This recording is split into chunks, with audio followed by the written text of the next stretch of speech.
ਪੰਜਾਬੀ ਪੜ੍ਹਨ ਵਾਲੇ ਸਾਰੇ ਹੀ ਵਿਦਿਆਰਥੀਆਂ ਨੂੰ ਮੇਰੇ ਵੱਲੋਂ ਪਿਆਰ ਭਰੀ ਸਤਿ ਸ੍ਰੀ ਅਕਾਲ।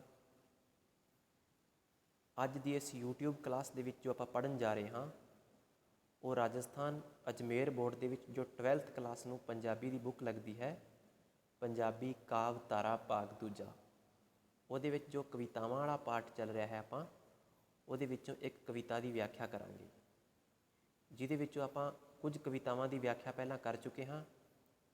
ਕਈ ਰੀਟ ਵਾਲੇ ਸਟੂਡੈਂਟਸ ਦੇ ਕਮੈਂਟ ਆ ਰਹੇ ਸੀ ਕਿ ਸਰ ਪੇਪਰ 26 ਸੈਪਟੈਂਬਰ ਨੂੰ ਹੈ, ਤਾਂ ਉਸ ਤੋਂ ਪਹਿਲਾਂ ਜਲਦੀ ਜੋ ਆਪਣੇ ਬਚੇ ਹੋਏ ਲੈਸਨ ਹੈ ਉਹ ਕੰਪਲੀਟ ਕਰਵਾਏ ਜਾਣ। ਤਾਂ ਦੇਖੋ ਜੀ, ਸਾਰੇ ਲੈਸਨ ਤਾਂ ਮੁਸ਼ਕਿਲ ਹੈ, ਪਰ ਕੋਸ਼ਿਸ਼ ਆਪਾਂ ਕਰਾਂਗੇ ਕਿ ਉਦੋਂ ਪਹਿਲਾਂ ਸਾਰੇ ਲੈਸਨ ਕੰਪਲੀਟ ਕਰਵਾ ਦਈਏ। ਲੇਕਿਨ ਅਗਰ ਆਪਣੇ ਸਾਰੇ ਕੰਪਲੀਟ ਲੈਸਨ ਨਹੀਂ ਹੁੰਦੇ ਤਾਂ ਆਪਾਂ ਜਿਹੜੇ ਮੇਨ ਹੈ, ਜੋ ਆਪਾਂ ਨੂੰ ਲੱਗਦੇ ਹੈ ਕਿ ਆਹ ਇੰਪੋਰਟੈਂਟ ਲੈਸਨ ਹੈ, ਮੈਂ ਉਹਨਾਂ ਦੀ ਵੀਡੀਓ ਤੁਹਾਨੂੰ ਜਲਦ ਹੀ YouTube 'ਤੇ ਪ੍ਰੋਵਾਈਡ ਕਰਵਾ ਦਿਆਂਗਾ।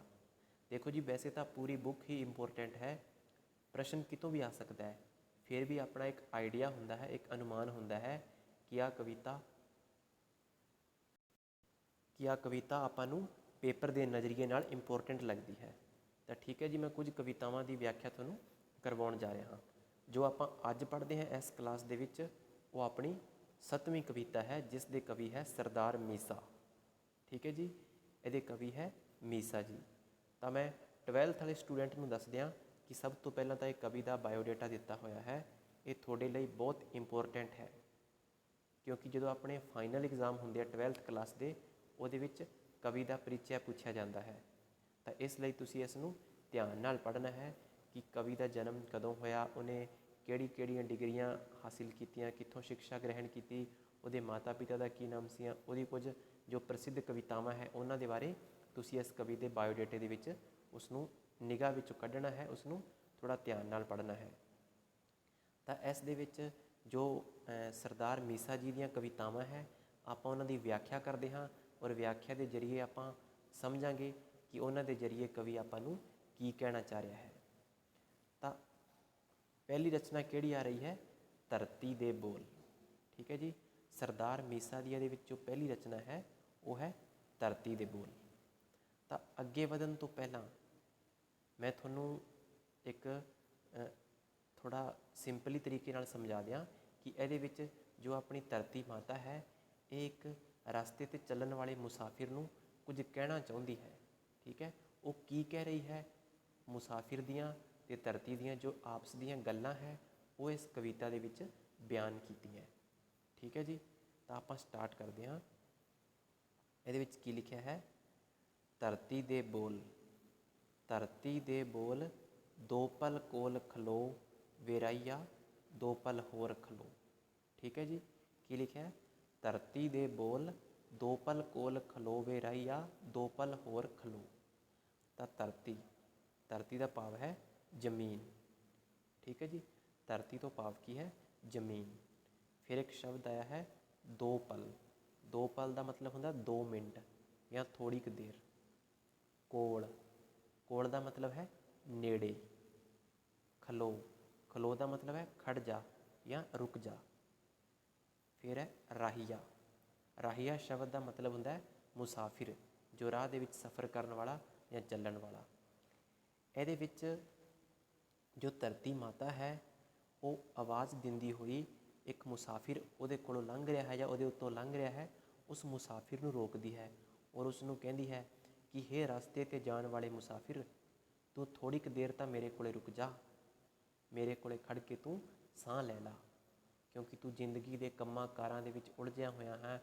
ਸੰਸਾਰਿਕ ਜੋ ਆਪਣੇ ਕੰਮ ਕਾਜ ਚੱਲਦੇ ਰਹਿੰਦੇ ਹੈ ਇੱਧਰ ਉੱਧਰ ਦੇ, ਤੂੰ ਉਹਨਾਂ ਕੰਮਾਂ ਕਾਜਾਂ ਵਿੱਚ ਫਸਿਆ ਹੋਇਆ ਹੈ।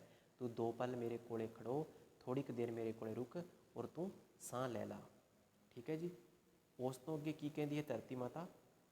ਕਿ ਪੂੰਝ ਦਿਆਂ ਤੇਰੇ ਮੱਥੇ ਉੱਤੋਂ ਮੁੜਕਾ ਰਿਹਾ ਏ ਚੋ, 2 ਪਲ ਹੋਰ ਖਲੋ। ਠੀਕ ਹੈ, ਕੀ ਕਹਿੰਦੀ ਹੈ? ਪੂੰਝ ਦਿਆਂ ਤੇਰੇ ਮੱਥੇ ਉੱਤੋਂ ਮੁੜਕਾ ਰਿਹਾ ਹੈ ਚੋ, 2 ਪਲ ਹੋਰ ਖਲੋ। ਪੂੰਝ ਦਿਆਂ ਦਾ ਮਤਲਬ ਕੀ ਹੁੰਦਾ ਹੈ? ਸਾਫ਼ ਕਰ ਦਿਆਂ। ਮੱਥੇ ਤੋਂ ਭਾਵ ਹੈ ਮਸਤਿਸ਼ਕ, ਜਿਹਨੂੰ ਹਿੰਦੀ 'ਚ ਮਸਤਿਸ਼ਕ ਕਹਿੰਦੇ ਆ। ਠੀਕ ਹੈ, ਮੱਥਾ। ਮੁੜਕਾ ਕਿਹਨੂੰ ਕਹਿੰਦੇ ਆ? ਪਸੀਨੇ ਨੂੰ। ਜੋ ਆਪਣਾ ਗਰਮੀ ਵਿੱਚ ਪਸੀਨਾ ਹੁੰਦਾ ਹੈ ਉਸ ਨੂੰ ਪੰਜਾਬੀ ਦੇ ਵਿੱਚ ਮੁੜਕਾ ਕਿਹਾ ਜਾਂਦਾ ਹੈ। ਤਾਂ ਧਰਤੀ ਮਾਤਾ ਉਸ ਰਾਹੀ ਨੂੰ ਕਹਿ ਰਹੀ ਹੈ ਜੋ ਚੱਲ ਰਿਹਾ ਹੈ, ਜਿਸ ਨੂੰ ਬਹੁਤ ਜ਼ਿਆਦਾ ਪਸੀਨਾ ਆਇਆ ਹੋਇਆ ਹੈ। ਉਸ ਨੂੰ ਕਹਿੰਦੀ ਹੈ ਕਿ ਦੇਖ, ਤੇਰਾ ਪਸੀਨੇ ਨਾਲ ਬੁਰਾ ਹਾਲ ਹੋਇਆ ਪਿਆ ਹੈ, ਤੂੰ ਤਾਂ ਪਸੀਨੋ ਪਸੀਨ ਹੋਇਆ ਪਿਆ ਹੈ, ਤੂੰ ਆ ਮੇਰੇ ਕੋਲੇ ਆ, ਮੈਂ ਤੇਰਾ ਮੁੜਕਾ ਤੇਰੇ ਮੱਥੇ ਉੱਤੋਂ ਪੂੰਝ ਕੇ ਸਾਫ਼ ਕਰ ਦਿਆਂ, ਤੂੰ 2 ਪਲ ਜਾਂ ਥੋੜ੍ਹੀ ਦੇਰ ਮੇਰੇ ਕੋਲੇ ਰੁਕ ਕੇ ਆਰਾਮ ਕਰ ਲੈ। ਠੀਕ ਹੈ, ਧਰਤੀ ਮਾਤਾ ਜੋ ਰਾਹੀ ਹੈ ਉਸ ਨੂੰ ਆਰਾਮ ਕਰਨ ਲਈ ਕਹਿ ਰਹੀ ਹੈ। ਉਸ ਤੋਂ ਅੱਗੇ ਕੀ ਕਹਿੰਦੀ ਹੈ?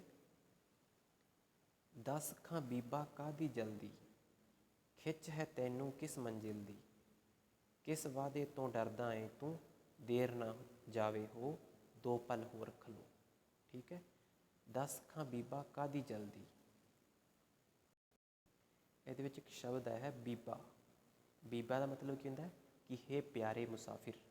ਮੁਸਾਫਿਰ ਲਈ ਇਹ ਬੀਬਾ ਸ਼ਬਦ ਵਰਤਿਆ ਗਿਆ ਹੈ ਕਿ ਹੇ ਮੇਰੇ ਪਿਆਰੇ ਮੁਸਾਫਿਰ, ਤੂੰ ਮੈਨੂੰ ਦੱਸ ਤਾਂ ਸਰੀ, ਤੈਨੂੰ ਕਿਸ ਗੱਲ ਦੀ ਜਲਦੀ ਲੱਗੀ ਹੋਈ ਹੈ, ਤੂੰ ਇੰਨੀ ਜਲਦੀ ਵਿੱਚ ਕਿਉਂ ਹੈ। ਠੀਕ ਹੈ ਜੀ। ਉਸ ਤੋਂ ਅੱਗੇ ਕੀ ਕਹਿੰਦੀ ਹੈ? ਖਿੱਚ ਹੈ ਤੈਨੂੰ ਕਿਸ ਮੰਜ਼ਿਲ ਦੀ। ਠੀਕ ਹੈ, ਮੰਜ਼ਿਲ ਦਾ ਮਤਲਬ ਹੁੰਦਾ ਹੈ ਮੁਕਾਮ, ਜਾਂ ਆਪਾਂ ਕਿਸੇ ਮੁਕਾਮ ਤੱਕ ਜਾਂ ਕਿਸੇ ਰਸਤੇ ਤੱਕ ਪਹੁੰਚਣ ਦੀ ਕੋਸ਼ਿਸ਼ ਕਰਦੇ ਹਾਂ। ਠੀਕ ਹੈ, ਮੰਜ਼ਿਲ ਤੁਸੀਂ ਸਮਝਦੇ ਹੋ ਕਿ ਤੈਨੂੰ ਕਿਹੜੀ ਮੰਜ਼ਿਲ ਦੀ, ਕਿਹੜੇ ਮੁਕਾਮ ਦੀ ਖਿੱਚ ਪਈ ਹੈ ਕਿ ਤੂੰ ਇੰਨੀ ਜਲਦੀ ਜਲਦੀ ਤੇਜ਼ ਤੇਜ਼ ਚੱਲਿਆ ਜਾ ਰਿਹਾ ਹੈ, ਰੁਕਦਾ ਵੀ ਨਹੀਂ। ਕਿਸ ਵਾਅਦੇ ਤੋਂ ਡਰਦਾ ਹੈ ਤੂੰ। ਠੀਕ ਹੈ, ਕਿ ਤੂੰ ਕਿਹੜੇ ਵਾਅਦੇ ਤੋਂ ਡਰ ਰਿਹਾ ਹੈ, ਤੂੰ ਕਿਸੇ ਨਾਲ ਕੀ ਵਾਅਦਾ ਕਰ ਰੱਖਿਆ ਹੈ ਜੋ ਕਿ ਤੂੰ ਡਰ ਰਿਹਾ ਹੈ ਕਿ ਕਿਤੇ ਉਹ ਵਾਅਦਾ ਟੁੱਟ ਨਾ ਜਾਵੇ ਔਰ ਤੈਨੂੰ ਦੇਰ ਨਾ ਹੋ ਜਾਵੇ। ਤੂੰ ਥੋੜ੍ਹੀ ਦੇਰ ਮੇਰੇ ਕੋਲੇ ਰੁਕ ਕੇ ਆਰਾਮ ਕਰ ਲੈ, ਤੂੰ ਬਹੁਤ ਜ਼ਿਆਦਾ ਥੱਕਿਆ ਹੋਇਆ ਹੈ। ਠੀਕ ਹੈ ਜੀ। ਉਸ ਤੋਂ ਅੱਗੇ ਧਰਤੀ ਮਾਤਾ ਅਗਲੀ ਲਾਈਨ ਦੇ ਵਿੱਚ ਕੀ ਕਹਿੰਦੀ ਹੈ? ਅਗਲੀ ਲਾਈਨ ਦੇ ਵਿੱਚ ਕਹਿ ਰਹੀ ਹੈ, ਦੱਸ ਜਾ ਆਪਣਾ ਥੋਹ ਟਿਕਾਣਾ, ਕਿੱਥੋਂ ਤੁਰਿਆ ਕਿੱਥੇ ਜਾਣਾ, ਕਿਸ ਪੈਂਡੇ ਦੀ ਭਟਕਣ, ਤੇਰੇ ਪੈਰੀਂ ਗਈ ਸਮੋ, 2 ਪਲ ਹੋਰ ਖਲੋ। ਠੀਕ ਹੈ, ਦੱਸ ਜਾ ਆਪਣਾ ਥੋਂ ਟਿਕਾਣਾ।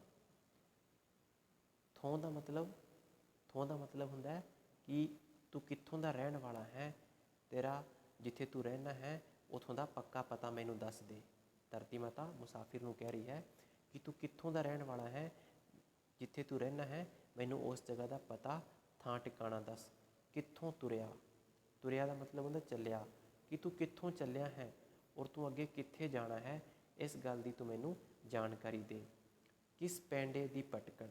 ਠੀਕ ਹੈ, ਪੈਂਡਾ ਦਾ ਮਤਲਬ ਹੁੰਦਾ ਰਸਤਾ, ਕਿ ਤੈਨੂੰ ਕਿਸ ਰਸਤੇ ਦੀ ਤੂੰ ਤਲਾਸ਼ ਵਿੱਚ ਭਟਕ ਰਿਹਾ ਹੈ ਜੋ ਇੰਨੀ ਜਲਦੀ ਜਲਦੀ ਜਾ ਰਿਹਾ ਹੈ, ਤੂੰ ਰੁਕਦਾ ਵੀ ਨਹੀਂ, ਤੈਨੂੰ ਕਿਹੜੇ ਰਸਤੇ ਦੀ ਤਲਾਸ਼ ਹੈ।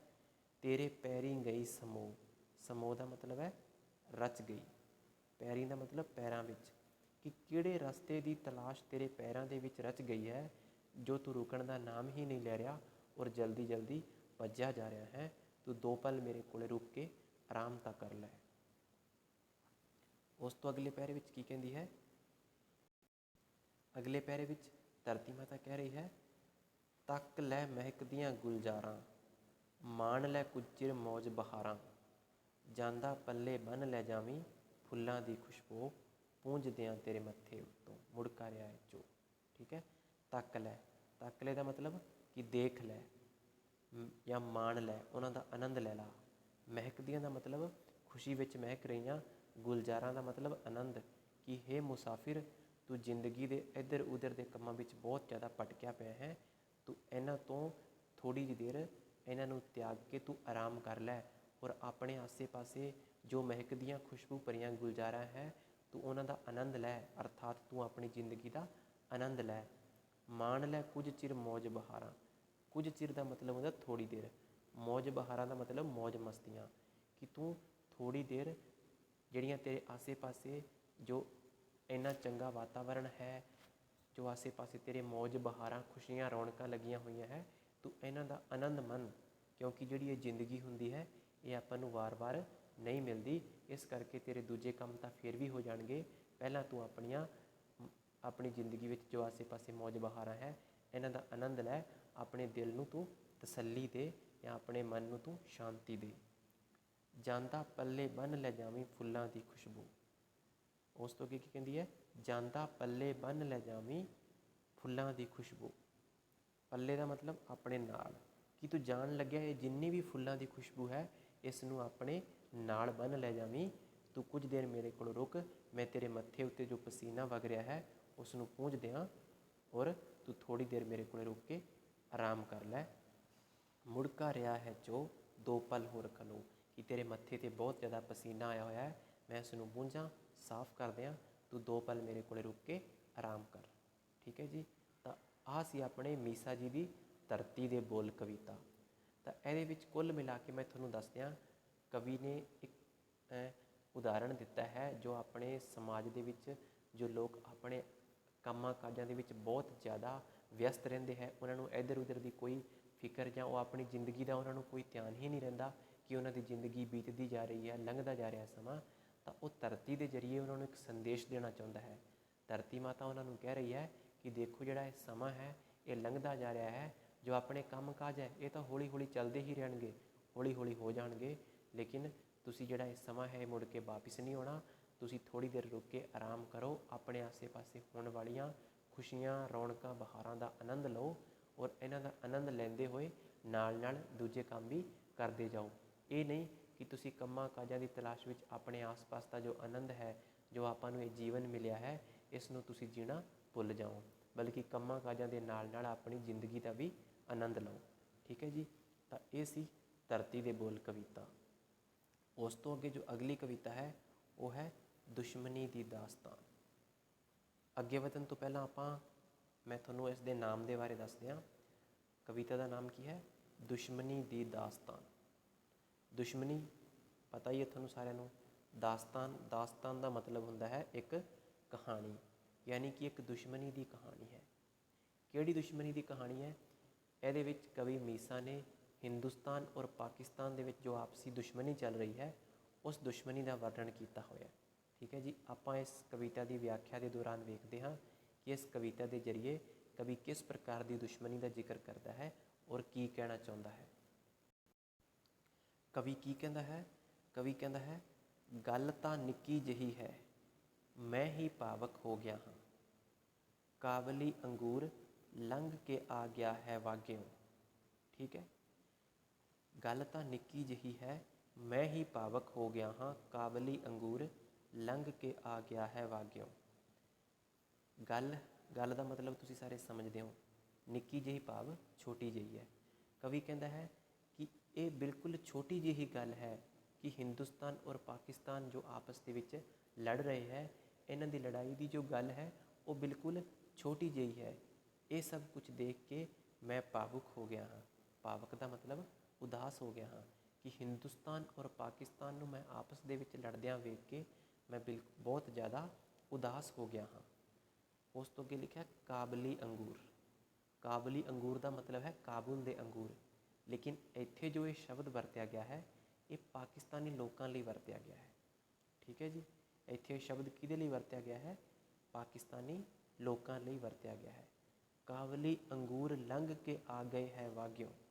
ਲੰਘ ਕੇ ਦਾ ਮਤਲਬ ਚੱਲ ਕੇ, ਵਾਗਿਓ ਦਾ ਮਤਲਬ ਰਸਤੇ ਤੋਂ, ਕਿ ਜੋ ਪਾਕਿਸਤਾਨ ਦੇ ਲੋਕ ਹੈ ਉਹ ਚੱਲ ਕੇ ਆ ਗਏ ਹੈ, ਕਿ ਜੋ ਪਾਕਿਸਤਾਨ ਦੇ ਲੋਕ ਹੈ ਉਹ ਆਪਣੇ ਭਾਰਤ ਦੇਸ਼ 'ਤੇ ਹਮਲਾ ਕਰਨ ਲਈ ਚੱਲ ਕੇ ਆ ਗਏ ਹੈ। ਠੀਕ ਹੈ ਜੀ। ਉਸ ਤੋਂ ਅੱਗੇ ਕਵੀ ਕੀ ਕਹਿੰਦਾ ਹੈ? ਤੁਸੀਂ ਜਿਹੜੇ ਰਾਹ ਗਿਓ, ਤੁਸੀਂ ਜਿਹੜੇ ਰਾਹ ਗਿਓ, ਬਹੁਤ ਖੁਸ਼ ਹੋਇਆ ਹਾਂ ਮੈਂ, ਕਿ ਤੁਸੀਂ ਜਿਹੜੇ ਰਸਤੇ 'ਤੇ ਚੱਲ ਕੇ ਇੱਥੇ ਹਮਲਾ ਕਰਨ ਆਏ ਹੈ, ਤੁਹਾਨੂੰ ਦੇਖ ਕੇ ਮੈਂ ਖੁਸ਼ ਹੋ ਰਿਹਾ ਹਾਂ। ਠੀਕ ਹੈ। ਖੁਸ਼ ਵੀ ਹੋ ਰਿਹਾ ਹਾਂ ਅਤੇ ਦੁੱਖ ਵੀ ਹੁੰਦਾ ਹੈ। ਕਿਉਂ? ਉਸ ਤੋਂ ਅੱਗੇ ਕਵੀ ਕਹਿ ਰਿਹਾ ਨਾ, ਅੱਖੀਆਂ ਵਿੱਚੋਂ ਆ ਗਏ ਨੇ ਅਥਰੂ, ਕਿ ਵੇਖ ਕੇ ਮੈਂ ਖੁਸ਼ ਵੀ ਹੁੰਦਾ ਹਾਂ ਅਤੇ ਅਥਰੂ ਵੀ ਆ ਗਏ ਹੈ। ਅਥਰੂ ਦਾ ਮਤਲਬ ਹੁੰਦਾ ਅੰਜੂ ਆ ਜਾਣਾ, ਅੱਖਾਂ ਵਿੱਚੋਂ ਆਂਸੂ ਆ ਜਾਣਾ। ਕਵੀ ਕਹਿੰਦਾ ਹੈ ਕਿ ਜੋ ਪਾਕਿਸਤਾਨ ਦੇ ਲੋਕ ਹੈ ਉਹ ਹਮਲਾ ਕਰਨ ਲਈ, ਭਾਰਤ ਉੱਤੇ ਹਮਲਾ ਕਰਨ ਲਈ ਆ ਗਏ ਹਨ, ਅਰਥਾਤ ਉਹ ਆਪਣੇ ਹੀ ਦੇਸ਼ 'ਤੇ ਹਮਲਾ ਕਰ ਰਹੇ ਹੈ।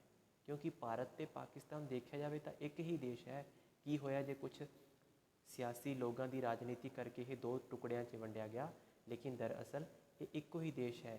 ਚਾਹੇ ਆਪਾਂ ਉਹਨਾਂ ਨੂੰ ਮਾਰੀਏ, ਚਾਹੇ ਉਹ ਆਪਾਂ ਨੂੰ ਮਾਰਨ, ਨੁਕਸਾਨ ਤਾਂ ਆਪਣਾ ਹੀ ਹੋਣਾ ਹੈ, ਕਿਉਂਕਿ ਉਹ ਆਪਣਾ ਹੀ ਇੱਕ ਅੰਸ਼ ਹੈ।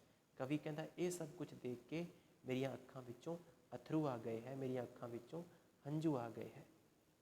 ਭਰ ਗਿਆ ਹੈ ਮੇਰੇ ਮੂੰਹ ਵਿੱਚ ਮਾਖਿਓ, ਭਰ ਗਿਆ ਹੈ ਮੇਰੇ ਮੂੰਹ ਵਿੱਚ ਮਾਖਿਓ, ਮਾਖਿਓ ਕਹਿੰਦੀ ਹੈ ਸ਼ਹਿਦ ਨੂੰ, ਠੀਕ ਹੈ, ਛੋਟੀ ਮੱਖੀ ਦਾ ਜੋ ਸ਼ਹਿਦ ਹੁੰਦਾ ਹੈ, ਕਿ ਇਹ ਸਭ ਕੁਝ ਦੇਖ ਕੇ ਮੇਰੇ ਮੂੰਹ ਦੇ ਵਿੱਚ ਮਿਠਾਸ ਆ ਗਈ ਹੈ, ਮੇਰੇ ਕੋਲੋਂ ਕੁਝ ਕਿਹਾ ਹੀ ਨਹੀਂ ਜਾਂਦਾ ਕਿ ਦੇਖੋ ਕਿਸ ਤਰ੍ਹਾਂ ਆਪਦੇ ਲੋਕ ਆਪਣੇ ਹੀ ਦੇਸ਼ ਦੇ ਉੱਤੇ ਹਮਲਾ ਕਰ ਰਹੇ ਹੈ। ਠੀਕ ਹੈ ਜੀ। ਉਸ ਤੋਂ ਅੱਗੇ ਕਵੀ ਕਹਿੰਦਾ ਹੈ ਗੱਲ ਤਾਂ ਨਿੱਕੀ ਜਿਹੀ ਹੈ, ਗੱਲ ਤਾਂ ਨਿੱਕੀ ਜਿਹੀ ਹੈ, ਗੱਲ ਤਾਂ ਨਿੱਕੀ ਜਿਹੀ ਹੈ, ਮੇਰੇ ਬੱਚੇ ਨੂੰ ਸਮਝ ਨਹੀਂ ਆਉਂਦੀ। ਕਵੀ ਕਹਿੰਦਾ ਕਿ ਹਿੰਦੁਸਤਾਨ ਪਾਕਿਸਤਾਨ ਲੜ ਰਹੇ ਹੈ, ਇਹ ਗੱਲ ਤਾਂ ਬਿਲਕੁਲ ਨਿੱਕੀ ਜਿਹੀ ਹੈ ਜਿਸ ਪਿੱਛੇ ਇਹ ਲੜ ਰਹੇ ਹੈ, ਲੇਕਿਨ ਮੈਂ ਆਪਣੇ ਬੱਚੇ ਨੂੰ ਇਹ ਗੱਲ ਕਿਵੇਂ ਸਮਝਾਵਾਂ, ਉਸ ਨੂੰ ਇਹ ਮੈਂ ਗੱਲ ਸਮਝਾ ਨਹੀਂ ਸਕਦਾ ਕਿ ਇਹ ਦੋਵੇਂ ਦੇਸ਼ ਆਪਸ ਵਿੱਚ ਕਿਉਂ ਲੜ ਰਹੇ ਹੈ। ਉਸ ਤੋਂ ਅੱਗੇ ਕਵੀ ਕਹਿੰਦਾ ਹੈ ਕਿਸ ਤਰ੍ਹਾਂ ਇੱਕ ਵੇਲੇ ਕੋਈ ਹੋ ਸਕਦਾ ਹੈ ਬੇਗਾਨਾ ਆਪਣਾ, ਕਿ ਦੇਖੋ ਕਿਸ ਤਰ੍ਹਾਂ ਕਿਵੇਂ ਕੋਈ ਇੱਕੋ ਵੇਲੇ ਵਿੱਚ ਕੋਈ ਬੇਗਾਨਾ ਹੋ ਸਕਦਾ ਹੈ ਆਪਣਾ। ਬੇਗਾਨਾ ਦਾ ਮਤਲਬ ਪਰਾਇਆ ਹੋ ਜਾਣਾ। ਕਿ ਦੇਖੋ ਕੁਝ ਸਿਆਸਤਦਾਨ ਲੋਕਾਂ ਨੇ, ਰਾਜਨੀਤੀ ਵਿੱਚ ਫਸੇ ਹੋਏ ਲੋਕਾਂ ਨੇ ਐਸੀ ਰਾਜਨੀਤੀ ਫੈਲਾਈ ਕਿ ਕਿਸ ਤਰ੍ਹਾਂ ਆਪਣਾ ਦੇਸ਼ ਸੀ ਉਹ ਬੇਗਾਨਾ ਲੱਗਣ ਲੱਗਿਆ, ਕਿਸ ਤਰ੍ਹਾਂ ਆਪਣਾ ਭਾਰਤ ਦੋ ਟੁਕੜਿਆਂ ਵਿੱਚ ਵੰਡਿਆ ਗਿਆ। ਜਿਹੜੇ ਲੋਕ ਪਹਿਲਾਂ ਕਦੇ ਆਪਣੇ ਜਾਪਦੇ ਸੀ ਉਹ ਬੇਗਾਨੇ ਹੋ ਗਏ, ਉਹ ਪਰਾਏ ਹੋ ਗਏ। ਲੰਘ ਕੇ ਸਰਹੱਦ ਨੂੰ ਭਟਕਦੀ ਰਹਿੰਦੀ ਹੈ ਅਕਸਰ ਕਲਪਨਾ। ਸਰਹੱਦ ਕਿਹਨੂੰ ਕਹਿੰਦੇ ਆ? ਸਰਹੱਦ ਕਹਿੰਦੇ ਜੋ ਬਾਉਂਡਰੀ ਲਾਈਨ ਹੁੰਦੀ ਹੈ, ਦੋ ਦੇਸ਼ਾਂ ਦੇ ਵਿਚਾਲੇ ਇੱਕ ਲਾਈਨ ਖਿੱਚੀ ਹੁੰਦੀ ਹੈ। ਕਵੀ ਕਹਿੰਦਾ ਹੈ ਕਿ ਜੋ ਮੇਰੀ ਜੋ ਕਲਪਨਾ ਹੈ ਉਹ ਸਰਹੱਦ ਤੋਂ ਪਾਰ ਭਟਕਦੀ ਰਹਿੰਦੀ ਹੈ।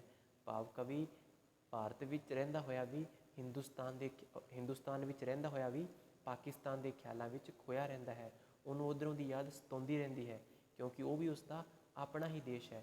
ਕੀ ਹੋਇਆ ਜੇ ਉਹ ਲੜਾਈ ਹੋਣ ਕਰਕੇ ਦੋ ਟੁਕੜਿਆਂ ਵਿੱਚ ਵੰਡਿਆ ਗਿਆ, ਇੱਧਰ ਉੱਧਰ ਦੋ ਭਾਗਾਂ ਵਿੱਚ ਵੰਡਿਆ ਗਿਆ, ਲੇਕਿਨ ਹੈ ਤਾਂ ਇਹ ਉਸਦਾ ਆਪਣਾ ਹੀ ਦੇਸ਼। ਕਿਸ ਤਰ੍ਹਾਂ ਦਾ ਯਾਰ ਵਸਦਾ ਹੈ ਪਰਾਏ ਮੁਲਕ ਵਿੱਚ, ਜਿਸ ਲਈ ਇੰਝ ਲੁੱਚਦਾ ਰਹਿੰਦਾ ਹਾਂ ਮੈਂ। ਕਵੀ ਕਹਿੰਦਾ ਹੈ ਕਿ ਮੈਨੂੰ ਪਰਾਇਆ ਮੁਲਕ ਤੋਂ ਭਾਵ ਹੈ ਪਾਕਿਸਤਾਨ ਦੇ ਵਿੱਚ ਰਹਿਣ ਵਾਲੇ ਲੋਕਾਂ ਦੇ ਬਾਰੇ ਮੈਂ ਸੋਚਦਾ ਹਾਂ ਕਿ ਮੇਰੇ ਕਿਸ ਤਰ੍ਹਾਂ ਦੇ ਯਾਰ ਉੱਥੇ ਵਸਦੇ ਹੈ। ਵਸਦੇ ਦਾ ਮਤਲਬ ਰਹਿ ਰਹੇ ਹੈ, ਕਿ ਉੱਥੇ ਮੇਰੇ ਯਾਰ ਕਿਸ ਤਰ੍ਹਾਂ ਰਹਿ ਰਹੇ ਹੈ, ਉਹ ਕਿੱਦਾਂ ਦਾ ਜੀਵਨ ਬਤੀਤ ਕਰ ਰਹੇ ਹੈ। ਇਸ ਲਈ ਮੈਂ ਤੜਫਦਾ ਰਹਿੰਦਾ ਹਾਂ, ਜਿਸ ਲਈ ਇੰਝ ਲੁੱਚਦਾ ਰਹਿੰਦਾ ਹਾਂ। ਲੁੱਚਦਾ ਦਾ ਮਤਲਬ ਤੜਫਦਾ ਰਹਿੰਦਾ ਹਾਂ, ਕਿ ਮੈਂ ਉਹਨਾਂ ਲਈ ਤੜਫਦਾ ਰਹਿੰਦਾ ਹਾਂ, ਉਹਨਾਂ ਨੂੰ ਦੇਖਣਾ ਚਾਹੁੰਦਾ ਹਾਂ, ਉਹਨਾਂ ਨੂੰ ਮੈਂ ਮਿਲਣਾ ਚਾਹੁੰਦਾ ਹਾਂ, ਕਿਉਂਕਿ ਉੱਥੋਂ ਦੇ ਰਹਿਣ ਵਾਲੇ ਲੋਕ ਵੀ ਮੇਰੇ ਆਪਣੇ ਹੀ ਲੋਕ ਨੇ। ਉਸ ਤੋਂ ਅੱਗੇ ਕਵੀ ਕੀ ਕਹਿੰਦਾ ਹੈ? ਪੂਰੇ ਲੜ ਬੰਦਾ ਸਲਾਮਾਂ, ਪੂਰੇ ਲੜ ਬੰਦਾ ਸਲਾਮਾਂ, ਪੱਛੋਂ ਤੋਂ ਵੀ ਹਾਲ ਜਿਸਦਾ ਪੁੱਛਦਾ ਰਹਿੰਦਾ ਹਾਂ ਮੈਂ।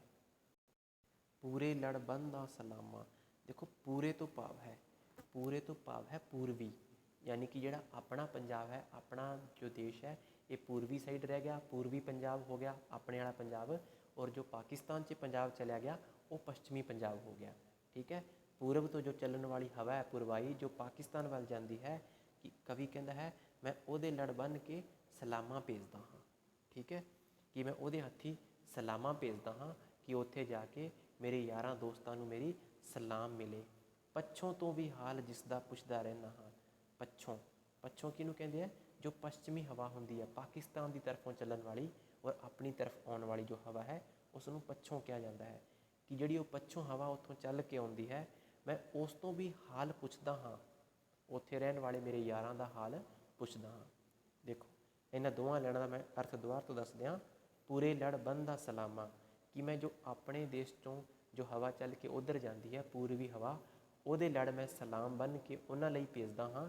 ਔਰ ਜੋ ਪੱਛਚਿਮ ਤੋਂ ਚੱਲਣ ਵਾਲੀ ਹਵਾ ਆਪਣੇ ਵੱਲ ਆਉਂਦੀ ਹੈ, ਮੈਂ ਉਸ ਹਵਾ ਤੋਂ ਵੀ ਹਾਲ ਪੁੱਛਦਾ ਹਾਂ, ਉੱਥੇ ਰਹਿਣ ਵਾਲੇ ਲੋਕਾਂ ਦਾ, ਮੇਰੇ ਦੋਸਤਾਂ ਮਿੱਤਰਾਂ ਦਾ ਹਾਲ ਪੁੱਛਦਾ ਰਹਿੰਦਾ ਹਾਂ। ਨਾ ਕਦੀ ਆਉਂਦਾ ਨਾ ਮਿਲਦਾ, ਨਾ ਕੋਈ ਚਿੱਠੀ ਨਾ ਸੁੱਖ ਸੁਨੇਹਾ। ਠੀਕ ਹੈ, ਚਿੱਠੀ ਖਤ ਨੂੰ ਕਹਿੰਦੇ ਹੈ, ਸੁਨੇਹਾ ਕਹਿੰਦੇ ਹੈ ਕੋਈ ਮਤਲਬ ਆਪਾਂ ਨੂੰ ਸੰਦੇਸ਼ ਜਾਂ ਮੈਸੇਜ। ਠੀਕ ਹੈ, ਕਵੀ ਕਹਿੰਦਾ ਹੈ ਕਿ ਨਾ ਹੀ ਤਾਂ ਉੱਧਰੋਂ ਕੋਈ ਆਉਂਦਾ ਹੈ, ਨਾ ਹੀ ਮੈਨੂੰ ਕੋਈ ਉੱਥੋਂ ਦਾ ਮਿਲਦਾ ਹੈ, ਨਾ ਹੀ ਉੱਥੋਂ ਕਦੇ ਕੋਈ ਚਿੱਠੀ ਜਾਂ ਖਤ ਆਉਂਦਾ ਹੈ, ਨਾ ਹੀ ਮੈਨੂੰ ਕਿਸ ਤਰ੍ਹਾਂ ਦਾ ਉੱਥੋਂ ਦਾ ਕੋਈ ਸੁੱਖ ਸੁਨੇਹਾ ਮਿਲਦਾ ਹੈ ਕਿ ਉੱਥੇ ਮੇਰੇ ਯਾਰ ਦੋਸਤ ਜਾਂ ਆਪਣੇ ਜੋ ਭਰਾ ਹੈ ਪਾਕਿਸਤਾਨ ਵਿੱਚ ਰਹਿਣ ਵਾਲੇ ਉਹ ਸੁੱਖੀ ਸ਼ਾਂਤੀ ਰਹਿ ਰਹੇ ਹੈ।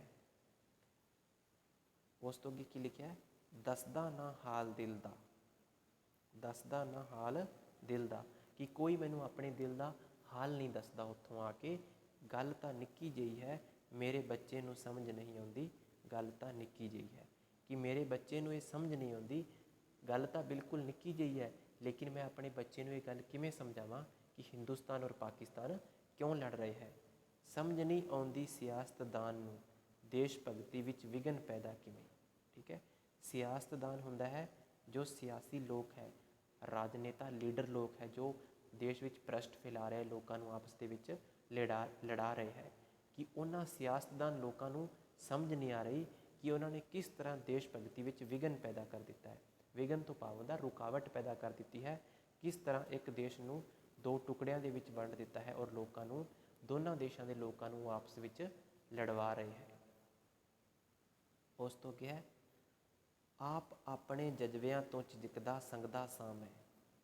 ਯਾਦ ਹੈ ਕਵੀ ਕੀ ਕਹਿੰਦਾ ਹੈ, ਜਜ਼ਬਾ, ਜਜ਼ਬੇ ਦਾ ਮਤਲਬ ਕੀ ਹੁੰਦਾ ਹੈ, ਜਜ਼ਬੇ ਦਾ ਮਤਲਬ ਹੁੰਦਾ ਭਾਵ।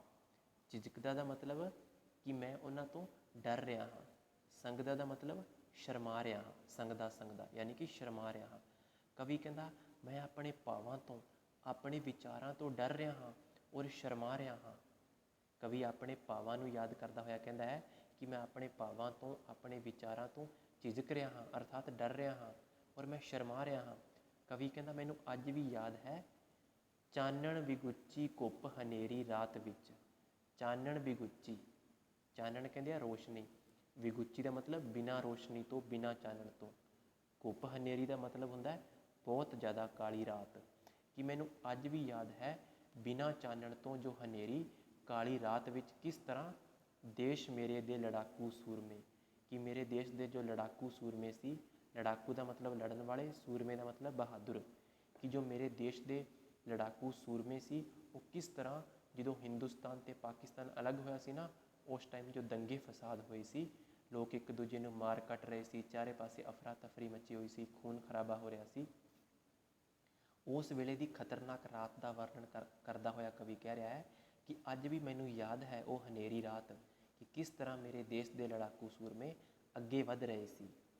ਸੀਰਮੇ ਪੀਂਦੇ ਸੀ, ਅੱਗੇ ਵਧ ਰਹੇ ਸੀ, ਛਿੜਕਦੇ ਸੀ, ਅੱਗੇ ਵਧ ਰਹੇ ਸੀ। ਸੀਰਮੇ ਪੀਂਦੇ ਦਾ ਮਤਲਬ ਇਹ ਹੈ ਕਿ ਉਹ ਦੁਸ਼ਮਣ ਨੂੰ ਮਾਰ ਮੁਕਾਉਣ ਲਈ ਸ਼ਪਥ ਲੈਣਾ, ਜਾਂ ਦੁਸ਼ਮਣ ਨੂੰ ਮਾਰ ਮੁਕਾਉਣ ਦਾ ਪ੍ਰਣ ਕਰਨਾ, ਕਿ ਕਿਸ ਤਰ੍ਹਾਂ ਉਹ ਦੁਸ਼ਮਣਾਂ ਨੂੰ ਮਾਰ ਮੁਕਾਉਣ ਦਾ ਪ੍ਰਣ ਲੈ ਕੇ ਅੱਗੇ ਵਧ ਰਹੇ ਸੀਗੇ।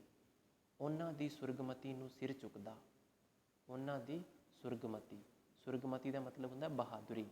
ਸਿਰ ਚੁੱਕਦਾ ਦਾ ਮਤਲਬ ਸਿਰ ਝੁਕਾ ਕੇ ਸਲਾਮ ਕਰਦਾ ਹਾਂ, ਮੈਂ ਉਹਨਾਂ ਸੂਰਮਿਆਂ ਦੀ ਬਹਾਦਰੀ ਨੂੰ ਸਿਰ ਝੁਕਾ ਕੇ ਸਲਾਮ ਕਰਦਾ ਹਾਂ। ਚੁੱਪ ਚਪੀਤਾ ਤੇਰੀ, ਚੁੱਪ ਚਪੀਤਾ ਤੇਰੀ, ਤੇਰੇ ਮਾਪਿਆਂ ਤੇ ਬੱਚਿਆਂ ਦੀ ਖੈਰ ਕਿਉਂ ਮੰਗਦਾ ਸਾਂ ਮੈਂ। ਕਵੀ ਕਹਿੰਦਾ ਹੈ ਕਿ ਮੈਂ ਹਿੰਦੁਸਤਾਨ ਦੇ ਵਿੱਚ ਰਹਿ ਗਿਆ, ਫਿਰ ਵੀ ਮੈਂ ਪਾਕਿਸਤਾਨ ਦੇ ਵਿੱਚ ਰਹਿਣ ਵਾਲੇ ਮਾਪਿਆਂ ਤੇ ਉੱਥੋਂ ਦੇ ਬੱਚਿਆਂ ਦੀ ਖੈਰ ਕਿਉਂ ਮੰਗਦਾ ਸਾਂ।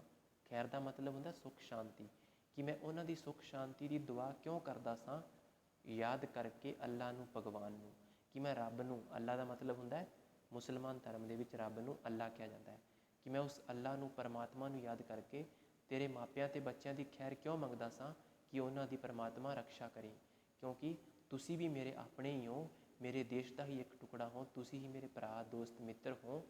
ਮੈਂ ਇਸ ਲਈ ਤੁਹਾਡੀ ਖੈਰ ਮੰਗ ਰਿਹਾ ਸੀ। ਮੈਨੂੰ ਸਮਝ ਨਹੀਂ ਆਉਂਦਾ ਸੀਗਾ ਕਿ ਮੈਂ ਇੱਧਰ ਹੁੰਦਾ ਹੋਇਆ ਵੀ ਮੈਨੂੰ ਦੂਜੇ ਮੁਲਕ ਦੀ, ਪਾਕਿਸਤਾਨ ਦੀ ਚਿੰਤਾ ਕਿਉਂ ਹੋ ਰਹੀ ਹੈ। ਠੀਕ ਹੈ, ਕਿਉਂਕਿ ਕਵੀ ਪਾਕਿਸਤਾਨ ਦੀ ਚਿੰਤਾ ਇਸ ਲਈ ਕਰ ਰਿਹਾ ਕਿਉਂਕਿ ਪਾਕਿਸਤਾਨ ਭਾਰਤ ਦਾ ਹੀ ਇੱਕ ਅੰਸ਼ ਹੈ ਔਰ ਉੱਥੋਂ ਵਿੱਚ ਦੇ ਰਹਿਣ ਵਾਲੇ ਜੋ ਲੋਕ ਹੈ ਉਹ ਆਪਣੇ ਹੀ ਭਰਾ, ਬੰਧੂ ਹੈ। ਗੱਲ ਤਾਂ ਨਿੱਕੀ ਜਿਹੀ ਹੈ, ਸਮਝ ਨਹੀਂ ਆਉਂਦੀ ਸਿਆਸਤਦਾਨ ਨੂੰ, ਅਜਬ ਹੈ ਇਹ ਦੁਸ਼ਮਣੀ ਦੀ ਦਾਸਤਾਨ।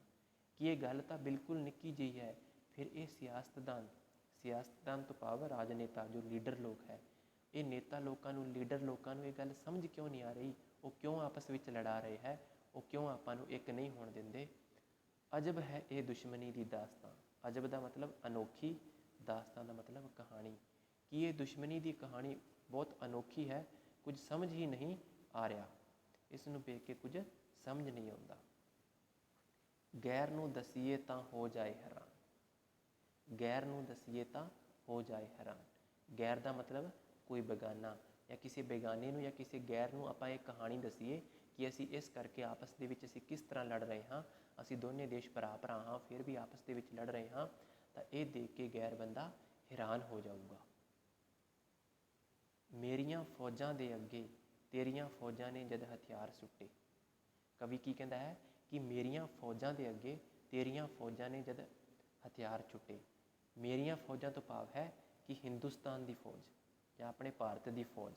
ਤੇਰੀਆਂ ਫੌਜਾਂ ਤੋਂ ਭਾਵ ਹੈ ਪਾਕਿਸਤਾਨ ਦੀ ਫੌਜ ਨੇ। ਕਵੀ ਕਹਿੰਦਾ ਹੈ ਕਿ ਜਦੋਂ ਭਾਰਤ ਦੀ ਫੌਜ ਦੇ ਅੱਗੇ ਪਾਕਿਸਤਾਨ ਦੀ ਫੌਜ ਨੇ ਆਪਣੇ ਹਥਿਆਰ ਸੁੱਟ ਦਿੱਤੇ ਸੀ। ਫੌਜ ਤੋਂ ਭਾਵ ਆਰਮੀ, ਠੀਕ ਹੈ। ਜਦੋਂ ਭਾਰਤ ਦੇਸ਼ ਦੀਆਂ ਫੌਜਾਂ ਦੇ ਅੱਗੇ ਪਾਕਿਸਤਾਨ ਦੀ ਫੌਜਾਂ ਨੇ ਆਪਣੇ ਹਥਿਆਰ ਸੁੱਟ ਦਿੱਤੇ ਸੀ, ਗਿਲੇ ਵਰਗੀ ਗੱਲ ਸੀ। ਗਿਲੇ ਵਰਗੀ ਗੱਲ ਸੀ, ਇਹਦਾ ਮਤਲਬ ਹੁੰਦਾ ਹੈ ਅਫਸੋਸ ਵਾਲੀ ਗੱਲ ਸੀ, ਠੀਕ ਹੈ। ਕਿ ਇਹ ਅਫਸੋਸ ਵਾਲੀ ਗੱਲ ਸੀ, ਕੁਝ ਰੋਸ਼ ਵੀ ਸੀ, ਕਿ ਕੁਝ ਗੁੱਸਾ ਵੀ ਸੀ, ਕਿ ਤੇਰੇ ਲਈ ਇਹ ਬਹੁਤ ਅਫਸੋਸ ਵਾਲੀ ਗੱਲ ਸੀ ਕਿ ਤੇਰੇ ਦੇਸ਼ ਦੇ ਲੋਕਾਂ ਨੇ ਭਾਰਤ ਦੇਸ਼ ਦੇ ਲੋਕਾਂ ਦੇ ਮੂਹਰੇ ਹਥਿਆਰ ਸੁੱਟ ਦਿੱਤੇ, ਠੀਕ ਹੈ। ਪਾਕਿਸਤਾਨ ਦੇ ਲੋਕਾਂ ਨੂੰ ਕਵੀ ਕਹਿ ਰਿਹਾ ਹੈ ਕਿ ਤੁਹਾਡੇ ਲਈ ਇਹ ਅਫਸੋਸ ਵਾਲੀ ਗੱਲ ਸੀ ਕਿ ਤੁਹਾਡੇ ਜੋ ਫੌਜ ਸੀ ਉਹਨੇ ਸਾਡੇ ਭਾਰਤ ਦੀ ਫੌਜ ਦੇ ਅੱਗੇ ਹਥਿਆਰ ਸੁੱਟ ਦਿੱਤੇ। ਤੂੰ ਤਾਂ ਰੋਇਆ ਹੋਵੇਂਗਾ, ਕਿ ਤੁਸੀਂ ਤਾਂ ਰੋਏ ਹੀ ਹੋਵੇਂਗੇ। ਪਾਕਿਸਤਾਨ ਨੂੰ ਕਿਹਾ ਕਿ ਆਪਣੇ ਦੇਸ਼ ਦੀ ਐਸੀ ਹਾਲਤ ਦੇਖ ਕੇ ਕਿ ਤੁਹਾਡੀ ਆਰਮੀ ਨੇ, ਤੁਹਾਡੀ ਫੌਜ ਨੇ ਹਥਿਆਰ ਸੁੱਟ ਦਿੱਤੇ, ਇਸ ਨੂੰ ਦੇਖ ਕੇ ਤੂੰ ਤਾਂ ਰੋਇਆ ਹੀ ਹੋਵੇਂਗਾ। ਰੋਣਾ ਹੀ ਸੀ, ਕਿਉਂਕਿ ਤੂੰ ਤਾਂ ਰੋਣਾ ਹੀ ਸੀ, ਰੋਇਆ ਹੀ ਹੋਵੇਂਗਾ। ਮੇਰੇ ਕਿਉਂ ਅਥਰੂ ਸੀ ਵਗੇ। ਅਥਰੂ ਦਾ ਮਤਲਬ ਅੰਜੂ ਜਾਂ ਆਂਸੂ। ਕਵੀ ਕਹਿੰਦਾ ਕਿ ਮੇਰੇ ਅੱਖਾਂ ਵਿੱਚੋਂ ਪਾਣੀ ਕਿਉਂ ਆ ਗਿਆ ਇਹ ਸਭ ਦੇਖ ਕੇ, ਕਿ ਤੂੰ ਤਾਂ ਚਲੋ ਰੋਣਾ ਹੀ ਸੀ ਕਿਉਂਕਿ ਤੁਹਾਡੀ ਫੌਜ ਨੇ ਹਥਿਆਰ ਸੁੱਟ ਦਿੱਤੇ ਸੀ, ਤੁਸੀਂ ਹਾਰ ਗਏ ਸੀ। ਫਿਰ ਮੇਰੀਆਂ ਅੱਖਾਂ 'ਚੋਂ ਅਥਰੂ ਕਿਉਂ ਆ ਗਏ? ਕਿਉਂਕਿ ਮੇਰੇ ਨਾਲ ਵੀ ਤੁਹਾਡਾ ਪ੍ਰੇਮ ਹੈ, ਤੁਸੀਂ ਸਾਡਾ ਹੀ ਇੱਕ ਅੰਸ਼ ਹੋ, ਸਾਡਾ ਹੀ ਇੱਕ ਟੁਕੜਾ ਹੋ। ਮੈਨੂੰ ਆਪਣੀ ਜਿੱਤ ਦਾ ਚਾਅ ਤਾਂ ਭਲਾ ਹੋਣਾ ਸੀ। ਕਵੀ ਕੀ ਕਹਿੰਦਾ? ਮੈਨੂੰ ਆਪਣੀ ਜਿੱਤ ਦਾ ਚਾਅ ਤਾਂ ਭਲਾ ਹੋਣਾ ਸੀ, ਨਾਲ ਹੀ ਕਿਉਂ ਕੁਝ ਤੇਰੀ ਹਾਰ ਦਾ ਅਫਸੋਸ ਵੀ ਸੀ। ਕਵੀ ਕਹਿੰਦਾ ਮੈਨੂੰ ਆਪਣੀ ਜਿੱਤ ਦਾ ਚਾਅ, ਚਾਅ ਦਾ ਮਤਲਬ ਨਾ ਖੁਸ਼ੀ, ਕਿ ਮੈਨੂੰ ਆਪਣੀ ਜਿੱਤ ਦੀ ਖੁਸ਼ੀ ਤਾਂ ਹੋਣੀ ਸੀ, ਔਰ ਹੋਈ ਵੀ ਮੈਨੂੰ ਆਪਣੀ ਜਿੱਤ ਦੀ ਖੁਸ਼ੀ। ਨਾਲ ਹੀ ਕਿਉਂ ਕੁਝ ਤੇਰੀ ਹਾਰ ਦਾ ਅਫਸੋਸ ਸੀ। ਅਫਸੋਸ ਤੋਂ ਭਾਵ ਦੁੱਖ, ਕਿ ਇਸ ਦੇ ਨਾਲ ਨਾਲ ਮੈਨੂੰ ਤੇਰੀ ਹਾਰ ਦਾ ਦੁੱਖ ਵੀ ਸੀ ਕਿ ਤੂੰ ਹਾਰ ਗਿਆ ਹੈ। ਕਵੀ ਕਹਿੰਦਾ ਮੈਨੂੰ ਭਾਰਤ ਦੇਸ਼ ਦੇ ਜਿੱਤਣ ਦੀ ਖੁਸ਼ੀ ਤਾਂ ਹੋ ਰਹੀ ਸੀ, ਪਰ ਉਸ ਦੇ ਨਾਲ ਨਾਲ ਪਾਕਿਸਤਾਨ ਦੇ ਹਾਰਨ ਦਾ ਦੁੱਖ ਵੀ ਹੋ ਰਿਹਾ ਸੀ। ਕਿਉਂ? ਕਿਉਂਕਿ ਪਾਕਿਸਤਾਨ ਆਪਣਾ ਹੀ ਇੱਕ ਟੁਕੜਾ ਹੈ। ਆਪ ਹੁੰਦਾ ਹਾਂ ਹੈਰਾਨ, ਕਿਹੋ ਜਿਹੀ ਹੈ ਇਹ ਦੁਸ਼ਮਣੀ ਦੀ ਦਾਸਤਾਨ। ਕਿ ਇਹ ਸਭ ਦੇਖ ਦੇਖ ਕੇ ਮੈਂ ਖੁਦ ਹੈਰਾਨ ਹੋ ਜਾਂਦਾ ਹਾਂ ਕਿ ਇਹ ਦੁਸ਼ਮਣੀ ਦੀ ਦਾਸਤਾਨ, ਯਾਨੀ ਕਿ ਇਹ ਦੁਸ਼ਮਣੀ ਦੀ ਕਹਾਣੀ ਕਿਹੋ ਜਿਹੀ ਹੈ, ਮੈਨੂੰ ਕੁਝ ਸਮਝ ਨਹੀਂ ਆਉਂਦਾ। ਗੱਲ ਤਾਂ ਨਿੱਕੀ ਜਿਹੀ ਹੈ, ਕੌਣ ਸਮਝਾਵੇ ਸਿਆਸਤਦਾਨ ਨੂੰ। ਕਿੰਜ ਸਮਝੇਗਾ ਮੇਰਾ ਬੱਚਾ ਨਾਦਾਨ, ਕਦ ਖਤਮ ਹੋਵੇਗੀ ਆਖਰ ਅਜਬ ਇਹ ਦੁਸ਼ਮਣੀ ਦੀ ਦਾਸਤਾਨ।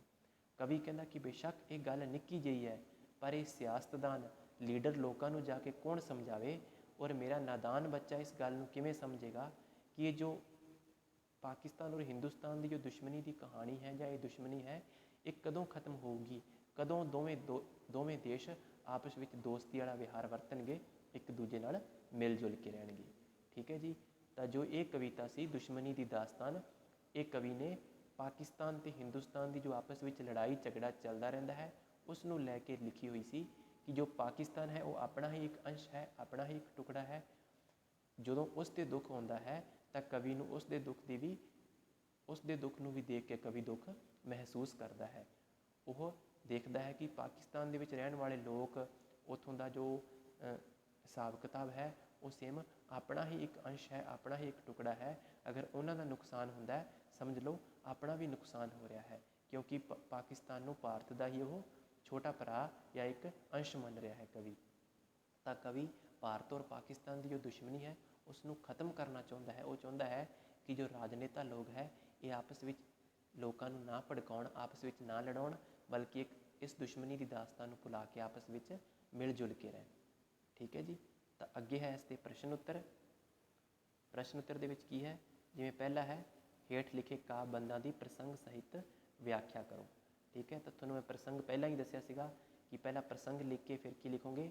ਇਹ ਕਾਵਿ ਟੋਟਾ ਸਾਡੀ ਪੰਜਾਬੀ ਦੀ ਪਾਠ ਪੁਸਤਕ ਪੰਜਾਬੀ ਕਾਵਿ ਧਾਰਾ ਭਾਗ ਦੂਜਾ ਵਿੱਚੋਂ ਲਿਆ ਗਿਆ ਹੈ।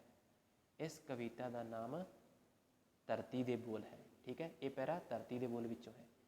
ਇਸ ਕਵਿਤਾ ਦਾ ਨਾਮ ਧਰਤੀ ਦੇ ਬੋਲ ਹੈ। ਇਸ ਦੇ ਕਵੀ ਸਰਦਾਰ ਮੀਸਾ ਹੈ। ਇਸ ਵਿੱਚ ਧਰਤੀ ਮਾਤਾ ਰਸਤੇ 'ਤੇ ਚੱਲਣ ਵਾਲੇ ਰਾਹੀ ਨੂੰ ਕੁਝ ਕਹਿ ਰਹੀ ਹੈ। ਠੀਕ ਹੈ। ਇਹ ਪ੍ਰਸੰਗ ਹੋ ਗਿਆ। ਕਵਿਤਾ ਦਾ ਨਾਮ, ਕਵੀ ਦਾ ਨਾਮ ਔਰ ਕਿਤਾਬ ਦਾ ਨਾਮ ਕੋਮੇ ਵਿੱਚ ਬੰਦ ਕਰਨਾ ਹੈ। ਅੱਗੇ ਇਸ ਪੈਰੇ ਦੀ व्याख्या कर देनी है। व्याख्या मैं पीछे करवाई है, थोनों चंगी तरह समझ आ ही गई होगी। ठीक है, उसी तरह सेम दूसरा है ये दुश्मनी दी दास्तान, उस कविता दे विचों ये पैरा लिया गया है। उस तो अगला प्रश्न की है, उस तो अगला प्रश्न है कवि राही नूं दो पल रुकण लई क्यों आखदा है? धरती दे बोल कविता दे आधार ते दसो। ਤਾਂ कवि राही नूं दो पल रुकण लई इस लई कहंदा है कि हे राही तूं थोड़ी देर रुक के आराम कर लै, तूं ਕੰਮਾਂ ਕਾਰਾਂ ਦੇ ਵਿੱਚ ਇੰਨਾ ਉਲਝਿਆ ਹੋਇਆ ਹਾਂ ਕਿ ਤੈਨੂੰ ਆਪਣੀ ਜ਼ਿੰਦਗੀ ਦੀ ਕੋਈ ਫਿਕਰ ਨਹੀਂ ਹੈ, ਤੂੰ ਆਪਣੇ ਜੀਵਨ ਨੂੰ ਇਉਂ ਹੀ ਗਵਾ ਰਿਹਾ ਹਾਂ, ਇਹ ਸਮਾਂ ਮੁੜ ਕੇ ਵਾਪਿਸ ਨਹੀਂ ਆਊਗਾ। ਕੰਮ ਕਾਜ ਤਾਂ ਤੇਰੇ ਚੱਲਦੇ ਰਹਿਣਗੇ, ਲੇਕਿਨ ਕੰਮਾਂ ਕਾਜਾਂ ਦੇ ਨਾਲ ਨਾਲ ਤੂੰ ਖੁਦ ਲਈ ਵੀ ਟਾਈਮ ਕੱਢ, ਔਰ ਜੋ ਸੰਸਾਰ ਵਿੱਚ ਇਹ ਮੌਜ ਬਹਾਰਾਂ ਹੈ ਤੂੰ ਇਹਨਾਂ ਦਾ ਆਨੰਦ ਲੈ। ਠੀਕ ਹੈ ਜੀ। ਉਸ ਤੋਂ ਅਗਲਾ ਪ੍ਰਸ਼ਨ ਹੈ ਸਿਆਸਤਦਾਨ ਨੂੰ ਕਿਹੜੀ ਗੱਲ ਸਮਝ ਨਹੀਂ ਆਉਂਦੀ? ਦੁਸ਼ਮਣੀ ਦੀ ਦਾਸਤਾਨ ਕਵਿਤਾ ਰਾਹੀਂ ਸਪਸ਼ਟ ਕਰੋ। ਸਿਆਸਤਦਾਨ यानी कि राजनेता लीडर लोगों को ये गल समझ नहीं आती कि हिंदुस्तान तो पाकिस्तान दोवें एक ही मतलब चीज़ है, दोने एक दूजे का अंश है, दोने भरावां वर्गे देश है। इन्हों आपस के इत्थों के लोगों को क्यों लड़वाया जा रहा है? जो इन्हों के जो बैर की भावना है उन्होंने खत्म क्यों नहीं किया जाता? इन्हों आपस में मिलजुल के रहने लई क्यों नहीं प्रेरित किया जाता, बल्कि इन्हों गलत ते भड़काऊ गल्लां कह के एक दूजे प्रति भड़काया जा रहा है, और एक दूजे राही मतलब इन्हां लई मनां विच विरोध की भावना पैदा की जा रही है। इस विरोध नूं भुला के इन्हां दोवां देशां नूं मिल जुल के रहण लई प्रेरित किया जाए। उस तो अगला प्रश्न है धरती दे बोल कविता विच व्यक्त विचारां दा सार लिखो। तो जिहड़ी मैं व्याख्या करवाई है धरती दे बोल दी, वो सारे की सारी व्याख्या लिख देनी है। उस तो अगला प्रश्न है दुश्मनी की दास्तान कविता विच किहड़ी दास्तान का प्रगटावा करती है?